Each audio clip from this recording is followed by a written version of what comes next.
мына жол мен облыстық мәслихатқа депутатқа түсетін кезде осы жолды өтуін менің сайлауалды бағдарламамда болды. Сондықтан бүгін енді қарап шықтық. Мына соңғы 50 километр жолына пайдасыз деп есептеймін. Шынын айтқанда мен мынаны жол деп мынаны екінші категория жол деп мынаны мен айта алмаймын мен де. Менің айтар әңгімем болса, мына жол 50 километрде основаниясы қайттан қазып, қайттан салу керек. Қазақстан Республикасы парламентінің Маңғыстау облысынан сайланған депутаттар назарына. Құрметті әріптестер, бүгінде Маңғыстау халқы мен кәсіпкерлер үшін ең маңызды мәселелердің бірі жаңадан салынған Бейнеу-Шетпе тас жолы құрылысының сапасы. Халық арасында үлкен реніш пен резонанс туғызып отырған Алсим Аларко компаниясы тапсырған жаңа жол учаскесі. Қазірдің өзінде бұл жол ел аузында ажалға апарар жол аталып кеткен. Өйткені дәл осы жолдың бойында көліктер жиі апатқа ұшырап, жолаушылар мезгілсіз ажал құшып жатыр. Себебі сапасы сын көтермейтін жолдың беті 2 жыл өтпей ойдым-ойдым болып ісініп кеткен.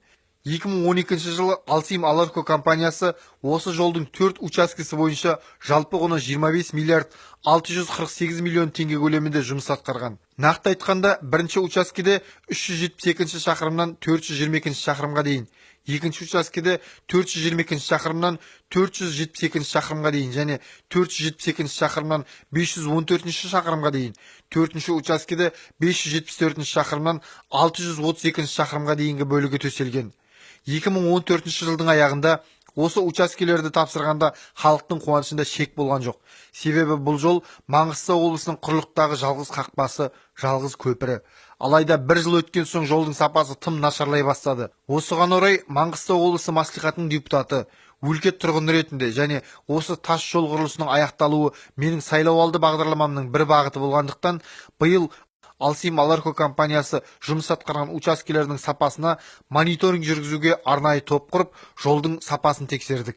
Топ құрамына мен Маңғыстау облысы мәслихатының депутаты, корпорация Каспий строй сервис жауапкершілігі шектеулі серіктестігінің бас директоры Самат Мұсабаев және Маңғыстау облысының жолаушылар көлігі және автомобиль жолдары басқарма басшысының орынбасары Тұрбек Спанов, тапсырыс беруші Қазақстан Республикасы индустрия және даму министрлігі автомобиль жолдары комитетінің өкілі, Маңғыстау жол зертхана мемлекеттік мекемесінің директоры Сайын Демесін, мердігер Алсим Аларко компаниясының өкілдері, Маңғыстау облысының тұрғыны блогер Уәйс Ерсайынұлы мен хатшы Айберген Айтманов қатысты. Мониторинг кезінде жол сапасынан көптеген ақаулар кездестірдік. Жолдың сапасы екінші категория деуге мүлдем келмейді. Тіпті 4-5 категорияға жатқызу қиын. Бір жыл ішінде ісіп, ойылып, жарылып кетсе, енді бір жылдан соң жолдың пайдаға жарамай қалуы әбден мүмкін. Атап айтсақ, бірінші учаске бойынша шамамен 75-80%, екінші учаске бойынша 25-30%, үшінші учаске бойынша 10-15% жолдың негізін сүріп тастап, қайта салу керек. Алсим Аларко компаниясының өкілдері анықталған ақауларды жойып, қайта қалпына келтіруге уәде берді. Құрметті әріптестер, сіздерді, яғни парламент мәжілісі мен сенатындағы облысымыздан сайланған депутаттарды осы жағдаймен танысу үшін өлкемізге шұғыл шақырамын.